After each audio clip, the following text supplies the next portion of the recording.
Hey, what's up? This your homeboy, my guy Mars, and you are watching Rehab online. Ain't no other nigga put it down like me. Baby, tell me who can hold it down like me. Have your legs all in the air like me. Tell me, baby, who to pull your hair like me. Who can lay you down and eat it up like me. You say nobody ever beat it up like me. I started to do music when I was born into this world. And I started singing and crying, obviously, because that's what babies do when they're born. And when I was old enough to realize that me beating around the house was me having rhythm, because I was, on point with all the songs that I was doing. And my parents initially bought me like a little small drum set, and then I beat the hell out of that, and then they got me a real one. And I think that beget my musical career. Tell me what's up. Some of the producers I've learned a lot from would have to consist of Battle Cat, Just Blaze, Brian Cox, Dr. Dre, of course, Quincy Jones. It's a plethora of people that, Jay Dilla, of course, is my favorite producer. It's a lot of people that I've had, influences from, like growing up, or have been influenced by. But, there are fortunately enough some of my friends that I am able to kind of, dissect their brain and kind of, get the insight on some of the things that most people wouldn't be able to either ask or see. Hustle Gang is a group of people that hustle, and everybody in Hustle Gang has, their own. They stand on their own. It wasn't like Tip picked a gang of people and groomed them and threw them out and co-signed them. These are all individuals that have, developed, their own following and fan base, and all, hustle. And it's just a gang of all of us that, are fortunately enough to be the best at what we do, and we're unstoppable. 1500 and Nothing is everything. And we are some unique individuals. We all do have projects. James, he has his project, Black Mario, Cocaine 80s, he's part of that.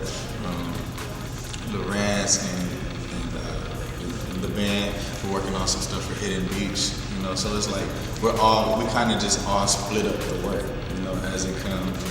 If this person their forte is gospel, what I'm saying? If it's something like that, then we kind of direct that to Chuck, what I'm saying? Because Chuck has, a gospel group and he does quartet, and I do gospel as well. But, it's just like we kind of find, ways for us to all do things so we won't, we can keep it fun, right?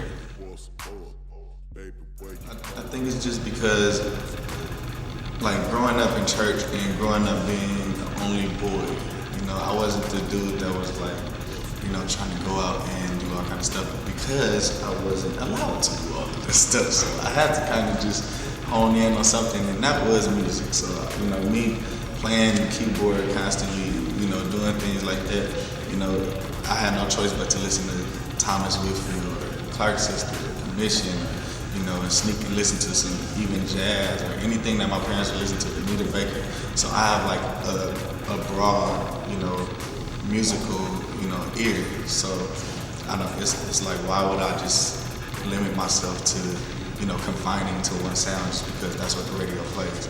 I believe in creating sounds and just going against the grain. So that's how I even got to be Mars in the first place.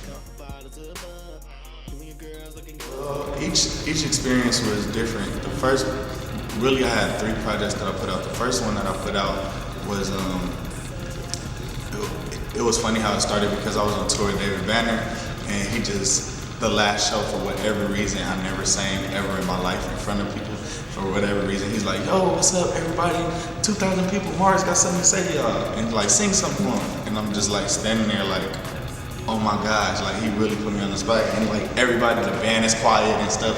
So I'm like, dang, like I really gotta do this. So, you know, after I just closed my eyes and just sang or whatever I did, whether they liked it or not, after that day I was like, well, all these people heard me regardless, so I might as well just, you know, start perfecting my craft. And, you know, that kind of gave me the confidence to want to, you know, put out a mixtape. So as I was on tour, I was just calling a lot of my like close, you know, celebrity friends or different artists that, you know, I like or like working with, and kind of made up a lie that I was doing a mixtape because I really didn't have no music. And I was like, yo, Marsha, so I'm doing a mixtape and I need to finish it up. Like, I just need one more song. Yo, Tweet, I'm finishing doing it. Yo, music, yo, Snoop, yo, Game. And it just turned into everybody just giving all their songs, and then I had to look like, okay, so what am I about to do? You know what I'm saying? So, you know, that's kind of like what started my first project, and just me having the confidence and knowing that people, you know, can come together and put, you know, their things to the side to, you know, to work for me is a blessing. So, I mean, that's pretty much how I started the project, and I have a lot of great music coming out. Very My Guy Mars is my Instagram, My Guy Mars is my Twitter, and MyGuyMars.com is my short. Find a nigga like me, nah, nigga like me. I guess that's why you like me. Tell me who up in the Louis store. All racks buying every single bag you want. All cash, no, I never.